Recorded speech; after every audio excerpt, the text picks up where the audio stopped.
तुमच्या दैनंदिन जीवनात तुम्ही खरोखर महत्त्वाच्या गोष्टींवर लक्ष केंद्रित करता का? की अनावश्यक गोष्टी तुमच्या वेळेची आणि ऊर्जेची नासाडी करत आहेत? नमस्कार मित्र आणि मैत्रिणींनो, स्वागत आहे तुमचं तुमच्या बुक वाइब्स विथ प्राजक्ता या चॅनलवरती.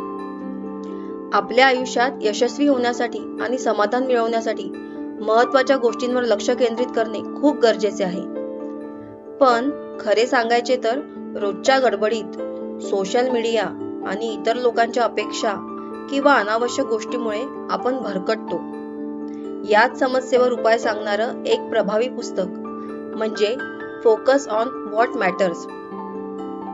डॅरियस फॉरॉक्स लिखित हे पुस्तक आपल्याला अनावश्यक गोष्टी कशा टाळायच्या, आपल्या वेळेचा योग्य वापर कसा करायचा आणि खऱ्या अर्थाने यशस्वी आणि समाधानी जीवन कसं जगायचं याबद्दल मार्गदर्शन करते. आजच्या काळातला सगळ्यात मोठा प्रश्न म्हणजे आपल्याकडे वेळ मर्यादित आहे, पण आपण त्याचा योग्य उपयोग करतो का? कल्पना करा, एका माणसाकडे एकाच वेळी 10 वेगवेगळी कामे आहेत, पण प्रत्येक गोष्टीत थोडे थोडे लक्ष घालतो. पण शेवटी एकही काम 100% पूर्ण होत नाही. आणि दुसरीकडे एक माणूस आहे जो फक्त 2 महत्त्वाच्या गोष्टींवर लक्ष केंद्रित करतो आणि त्या उत्कृष्टरित्या पूर्ण करतो. तर कोणता व्यक्ती अधिक यशस्वी आहे हे मला कमेंटमध्ये नक्की सांगा. या पुस्तकात 6 महत्त्वाचे गोल्डन रूल सांगितले आहेत. त्यातलं सगळ्यात पहिलं म्हणजे आपले ध्येय आणि प्राधान्ये स्पष्ट करा. अनेक लोक जीवनात खूप काही करण्याचा प्रयत्न करतात, पण त्यांना खरोखर कोणत्या गोष्टींवर लक्ष केंद्रित करायचे हे ठाऊक नाहीये. त्यामुळे वेळ आणि ऊर्जा दोन्ही वाया जातात. फोकस ऑन व्हॉट मॅटर्स या पुस्तकात सांगितले आहे की आपण आपल्या ध्येयांबद्दल स्पष्ट असायला हवे. आपल्यासाठी महत्त्वाच्या गोष्टी ओळखण्यासाठी स्वतःला काही प्रश्न विचारा की मी ही गोष्ट का करतोय? याचा माझ्या दीर्घकालीन उद्दिष्टांवर काय परिणाम होईल? ही गोष्ट टाळल्यास माझ्या आयुष्यात काही फरक पडेल का? अनेकदा आपण समाज, कुटुंब, मित्र यांच्या अपेक्षांमुळे विविध गोष्टी करतो, मात्र त्या आपल्या मूळ उद्दिष्टांशी जुळतात का हे तपासणे अत्यंत गरजेचे आहे. इसेन्शियलिझम स्वीकारा म्हणजे अनावश्यक गोष्टींना नाही म्हणण्याची सवय लावा. हे अत्यंत महत्त्वाचे आहे. काही लोक प्रत्येक संधीला हो म्हणतात आणि नंतर तणावाखाली येतात. त्याऐवजी तुमच्या ध्येयांशी संलग्न असलेल्या संधींना फक्त होकार द्या. वेळ आणि ऊर्जा अयोग्य ठिकाणी खर्च न करता ज्या ठिकाणी आपल्याला आपल्या प्रगतीस मदत होईल अशा गोष्टींवर लक्ष केंद्रित करणे आवश्यक आहे. आपल्या वेळेचा जाणीवपूर्वक वापर करा. फोकस ऑन व्हॉट मॅटर्स मध्ये एक महत्त्वाचा विचार मांडला आहे. आपण वेळेचे व्यवस्थापन म्हणजे टाइम मॅनेजमेंट शिकतो, पण ऊर्जेचे व्यवस्थापन म्हणजे एनर्जी मॅनेजमेंट शिकत नाही. केवळ वेळेचे नियोजन करून काहीच उपयोग नाही, तर योग्य वेळी योग्य ऊर्जा कशावर खर्च करायची यावर लक्ष द्या. तुम्ही दिवसाचा कोणता भाग सर्वाधिक उत्पादक असता त्यावेळी महत्त्वाच्या गोष्टी करा. तुमचा वेळ जर क्षुल्लक कारणांवरती खर्च होत असेल तर त्या टाळण्यासाठी रणनीती आखा. जसं की सोशल मीडियाचा वापर मर्यादित करा, अनावश्यक गोष्टी टाळा, अनावश्यक बैठका टाळा. आता या पुस्तकातील दुसरा गोल्डन रूल बघूया. विचलित होण्यापासून बचाव करा. त्यापैकी सगळ्यात महत्त्वाचं म्हणजे सोशल मीडिया आणि डिजिटल डिस्ट्रॅक्शन. आजच्या डिजिटल युगात सर्वात मोठे डिस्ट्रॅक्शन म्हणजे सोशल मीडिया. सतत येणाऱ्या नोटिफिकेशन्स आणि अनावश्यक माहिती. आपण काही मिनिटांसाठी फोन उचलतो आणि नकळत तासभर स्क्रोल करत राहतो. इंस्टाग्राम, फेसबुक, ट्विटर, व्हॉट्सअप यासारख्या ॲप्सवर सतत वेळ घालवल्यास फोकस कमी होतो. मेंदूला सतत नवीन माहिती मिळत असल्यामुळे एकाच गोष्टीवर दीर्घकाळ लक्ष केंद्रित करणे कठीण होते. अभ्यास, काम किंवा इतर महत्त्वाच्या गोष्टींच्या वेळी सोशल मीडिया अडथळा ठरतो. एक उदाहरण बघूया. समजा तुम्ही एखादे महत्त्वाचे प्रेझेंटेशन तयार करत आहात किंवा अभ्यास करत आहात. अशातच फोनवर सतत नोटिफिकेशन्स येऊ लागतात. कुणीतरी स्टोरी टाकली, नवीन मेल्स आले, व्हॉट्सअपवर मेसेज आला तर तुम्ही ते चेक करता आणि परत कामाकडे येता. पण त्या सततच्या व्यत्ययामुळे तुमची उत्पादकता कमी होते आणि काम पूर्ण करण्यात जास्त वेळ लागतो. तर हे आपण कसं कंट्रोल करू शकतो? तर जेव्हा तुम्ही एखादं महत्त्वाचं काम करत असता तेव्हा फोन सायलेंटवर ठेवा किंवा डू नॉट डिस्टर्ब मोडमध्ये ठेवा. नोटिफिकेशन्स बंद करा. सोशल मीडियाचा एक टाइम ठरवा. लिमिटमध्ये पाहण्याचा प्रयत्न करा आणि डीप वर्क करा. ठराविक वेळ मोबाईलपासून दूर राहून एकाग्रतेने काम करा. आणि मल्टीटास्किंग टाळा. मल्टीटास्किंग म्हणजे एकाच वेळी अनेक गोष्टी करण्याचा प्रयत्न करणे. अनेकांना वाटते की मल्टीटास्किंग केल्याने वेळ वाचतो, पण प्रत्यक्षात क्वालिटी आणि इफिशियन्सी दोन्ही घटतात. एका वेळी अनेक कामे केल्यास मेंदू वारंवार एका गोष्टीवरून दुसऱ्या गोष्टीकडे शिफ्ट होतो. त्यामुळे तुमची प्रोडक्टिव्हिटी 40% कमी होते. कोणतेही काम व्यवस्थित होत नाही आणि चुका वाढतात. आणि मुख्य म्हणजे मानसिक थकवा लवकर येतो. एक उदाहरण बघूया. समजा तुम्ही एका वेळी मेल लिहित आहात आणि दुसरीकडे तुम्ही फोन कॉलवर बोलत आहात. तिसरीकडे तुम्ही सोशल मीडियावर स्क्रोल करत आहात. अशा वेळी ईमेलमध्ये चुका होण्याची शक्यता आहे. फोनवर पूर्ण लक्ष राहत नाही आणि सोशल मीडियावर दिलेला वेळ अनावश्यक असतो. परिणामी तिन्ही गोष्टी नीट होत नाहीत. तर याच्यासाठी काय उपाय करायचा?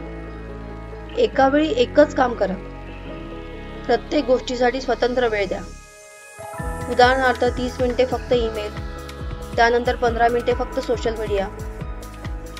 आणि आपल्या टास्कला प्रायोरिटी द्या.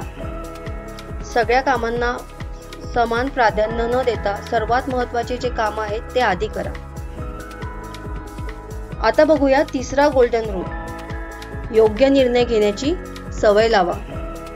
इटालियन अर्थतज्ञ विल्फ्रेडो पारेटो यांनी मांडलेला 80/20 रूल हा कोणत्याही क्षेत्रात प्रभावी ठरतो. या नियमानुसार आपल्या 80% यशामागे केवळ 20% प्रयत्न कारणीभूत असतात. याचा अर्थ असा की सर्व प्रयत्न समान परिणाम देत नाहीत. म्हणून 20% गोष्टी ओळखून त्याच्यावर लक्ष केंद्रित करा, जेणेकरून तुम्हाला 80% त्याचा रिझल्ट मिळेल. छोट्या पण सतत सुधारणा करा, म्हणजे 1% सुधारणेचा नियम. हे तत्व जेम्स क्लिअर यांनी त्यांच्या ॲटॉमिक हॅबिट पुस्तकातही सांगितले आहे. अनेक लोक मोठे बदल करण्याच्या प्रयत्नात असतात, पण ते टिकत नाहीत. मोठ्या ध्येयांच्या भीतीमुळे अनेक जण सुरुवातच करत नाहीत आणि सातत्य नसल्यामुळे अनेक योजना अपयशी ठरतात. एक उदाहरण बघूया. समजा तुम्हाला व्यायाम करायचा आहे आणि तुमचं वजन कमी करायचं आहे, पण जर तुम्ही सुरुवातच केली नाही तर तुम्हाला त्याचा रिझल्ट मिळणार नाही. म्हणून फक्त तुम्ही दररोज 1% व्यायाम केला तर एका वर्षाने तुम्ही स्वतःमध्ये 37 पट सुधारणा पाहू शकता. शिक्षणाचंही असंच आहे. जर तुम्ही दररोज 1% अधिक ज्ञान मिळवले तर एका वर्षात हजारो नवीन गोष्टी शिकाल. आता या पुस्तकातील चौथा गोल्डन रूल बघूया. ते म्हणजे स्वतःच्या ऊर्जेचे व्यवस्थापन करा. आपली ऊर्जा योग्य ठिकाणी खर्च करणे म्हणजे आयुष्यात अधिक प्रोडक्टिव्हिटी, आनंद आणि संतुलन मिळवणे. अनेक लोक टाइम मॅनेजमेंट शिकतात, पण एनर्जी मॅनेजमेंट शिकत नाही, त्याच्याकडे दुर्लक्ष करतात. योग्य ऊर्जेचा वापर केल्यास तुम्ही अधिक कार्यक्षम राहू शकता आणि मानसिक किंवा शारीरिक थकवा टाळू शकता. याच्यासाठी काय महत्त्वाच्या गोष्टी लागतात तर सगळ्यात पहिलं म्हणजे शरीर आणि मन सशक्त ठेवा. योग्य आहार घ्या. आपण जे अन्न खातो त्याचा थेट परिणाम आपल्या ऊर्जेवर आणि मनस्थितीवर होतो.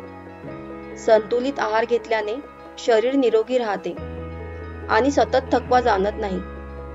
प्रोसेस फूड, जास्त साखर आणि जंक फूड टाळा, कारण यामुळे झोपेचा आणि एकाग्रतेचा ताळमेळ बिघडतो. पाणी पुरेशा प्रमाणात प्या. दुसरं म्हणजे नियमित व्यायाम. व्यायाम केल्याने तुमचे फक्त शरीरच तंदुरुस्त राहत नाही, तर मानसिक ताणतणाव देखील कमी होतो. कार्डिओ व्यायाम जसे की धावणे, चालणे, पोहणे यामुळे स्टॅमिना वाढतो. दररोज 30 ते 45 मिनिटे व्यायाम केल्याने तुमची एनर्जी लेवल वाढते आणि थकवा कमी होतो. आणि तिसरी सगळ्यात महत्त्वाची गोष्ट म्हणजे ध्यानधारणा, मेडिटेशन आणि मानसिक स्वास्थ्य. आपले मन शांत आणि केंद्रित ठेवण्यासाठी ध्यानधारणा प्रभावी आहे. दररोज 10 ते 15 मिनिटे मेडिटेशन करा. त्यामुळे एकाग्रता वाढते आणि मानसिक थकवा दूर होतो. डीप ब्रीदिंग चे तंत्र वापरा आणि ग्रॅटिट्यूड प्रॅक्टिस करा, म्हणजे सकारात्मक विचार ठेवा. नकारात्मक विचारांमुळे ऊर्जा कमी होते आणि सकारात्मक विचार तुमची कार्यक्षमता वाढवते. आणि योग्य प्रमाणात झोप आणि विश्रांती घ्या. झोपेच्या कमतरतेमुळे शरीर आणि मन दोन्ही थकून जातात. त्यामुळे डिसिजन मेकिंग कमजोर होते. आता 5वा गोल्डन रूल बघूया. शिस्त आणि सातत्याचे महत्त्व. Self discipline is a freedom. शिस्त म्हणजे स्वातंत्र्य. शिस्त म्हणजे बंधन नव्हे, तर खरी स्वातंत्र्यता मिळवण्याचे साधन आहे. जेव्हा आपण शिस्तीने जगतो तेव्हा आपले निर्णय आपल्या हातात राहतात. उगाचच वेळ वाया घालवण्याऐवजी आपण योग्य गोष्टींवर लक्ष केंद्रित करू शकतो आणि आपल्या ध्येयांपर्यंत पोहोचू शकतो. शिस्त नसल्यास होणारे दुष्परिणाम काय आहेत? वेळेचा योग्य वापर होत नाही, त्यामुळे महत्त्वाची कामे अपूर्ण राहतात. शरीर आणि मनावरचा ताण वाढतो. अपयश आल्यावर लगेचच हार मानण्याची प्रवृत्ती वाढते. आता बघूया शिस्तीचा सकारात्मक प्रभाव काय होतो. आपल्या आयुष्यात एक सिस्टमॅटिक रुटीन तयार होते, त्यामुळे यश मिळवणे सोपे जाते. संघर्ष कमी होतो, कारण तुम्ही आधीच त्यासाठी तयार असता. स्वतःवरचा विश्वास वाढतो, कारण तुम्ही सातत्याने मेहनत घेत असता. छोटे पण निश्चित पावले उचलणे म्हणजे स्टेप बाय स्टेप अप्रोच. मोठ्या ध्येयांवर एकदम लक्ष केंद्रित करू नका. मोठी स्वप्ने आणि ध्येय खूप आकर्षक वाटतात, पण त्याकडे बघून अनेक वेळा भीती वाटू शकते. जर तुम्हाला मोठे ध्येय गाठायचे असेल तर त्याला लहान लहान टप्प्यांमध्ये विभागा. एक उदाहरण बघूया. एक यशस्वी YouTube चॅनल बनवायचे असेल तर सुरुवातीलाच 1 लाख सबस्क्रायबर मिळवायचे असे ध्येय ठेवल्यास ते कठीण वाटेल.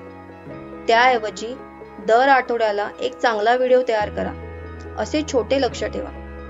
सतत सुधारणा करत राहिल्यास तुम्ही तुमच्या ध्येयापर्यंत नक्की पोहोचाल. लहान टप्प्यांचा फायदा. सातत्य ठेवल्यास मोठे यश सहज मिळू शकते आणि आत्मविश्वास वाढतो, कारण प्रत्येक टप्प्यात तुम्हाला तुमची प्रगती दिसत असते. एका वेळी एका गोष्टीवर फोकस केल्यास तुम्ही गोंधळात पडत नाही. म्हणून मोठे यश लहान सवयींमधूनच मिळते. आता या पुस्तकातील 6वा गोल्डन रूल बघूया. इतरांच्या अपेक्षेप्रमाणे नव्हे, तर स्वतःच्या मूल्यांवर जगा. इतरांशी तुलना करून आपण स्वतःला दुबळे समजू लागतो. त्यामुळे स्वतःच्या प्रगतीवर लक्ष केंद्रित करा. स्वतःसाठी ठरवलेले उद्दिष्ट गाठणे महत्त्वाचे. इतरांच्या अपेक्षांवर नव्हे, तर आपल्या जीवनातील खऱ्या आनंदावर लक्ष केंद्रित करा. आता बघूया शेवटचा विचार. Focus on what matters. हे पुस्तक आपल्याला अनावश्यक गोष्टींमध्ये वेळ घालवण्यापेक्षा महत्त्वाच्या गोष्टींवर लक्ष केंद्रित करण्याचा विचार देते. प्राधान्ये निश्चित करणे, विचलित न होणे, योग्य निर्णय घेणे, ऊर्जा आणि शिस्त राखणे, तसेच स्वतःच्या मूल्यानुसार जीवन जगणे, या सर्व गोष्टींवर हे पुस्तक भर देते.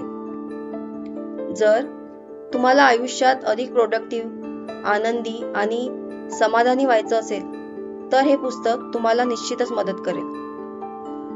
जर तुम्हाला हा व्हिडिओ आवडला असेल तर लाईक करा, कमेंट करा आणि आपल्या फ्रेंड्स सोबत शेअर करा. पुन्हा भेटूया अशाच एका प्रेरणादायी पुस्तकाच्या समरीमध्ये. तोपर्यंत धन्यवाद.